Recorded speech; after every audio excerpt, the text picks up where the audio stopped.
नमस्कार लाडक्या बहिणींनो, आजचा व्हिडिओ खूप महत्त्वाचा आहे कारण एप्रिल 2026 मध्ये काही बैठकीनंतर अशी चर्चा सुरू झाली आहे जी थेट तुमच्या पेमेंटवर परिणाम करू शकते. मित्रांनो, काही मीडिया चर्चांनुसार असा संकेत मिळतोय की मुख्यमंत्री देवेंद्र फडणवीस यांनी प्रशासनाला क्लिअर मेसेज दिलाय. 1. योजना योग्य लोकांपर्यंत पोहोचली पाहिजे. 2. चुकीचा डेटा थांबवला पाहिजे. 3. व्हेरिफिकेशन स्ट्रिक्ट केलं पाहिजे. मित्रांनो, हा साधा मेसेज नाही, हा डिरेक्शन आहे आणि या डिरेक्शनमुळे सिस्टममध्ये बदल दिसायला लागले आहेत. आता काय बदल?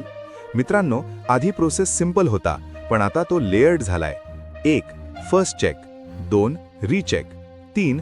Final approval. आणि या तिन्ही स्तरांमुळेच डिले वाढतो. पण हा डिले निगेटिव्ह नाही, हा सेफ्टी आहे. मित्रांनो, काही लोक पॅनिक होतात, माझे पैसे थांबले. पण खरं काय असतं? तुमचं प्रोफाईल डीपर व्हेरिफिकेशनमध्ये असतं. मित्रांनो, आजचा सर्वात महत्त्वाचा point, strict system equals secure payment. म्हणून घाबरू नका, पण केअरलेस राहू नका. आजच चेक करा तुमचं KYC, तुमचं बँक स्टेटस, तुमचं मोबाईल ॲक्टिव्ह आहे का. मित्रांनो, हा काळ टेस्टिंगचा आहे आणि जो प्रिपेअर्ड असेल तोच पुढे जाईल. धन्यवाद.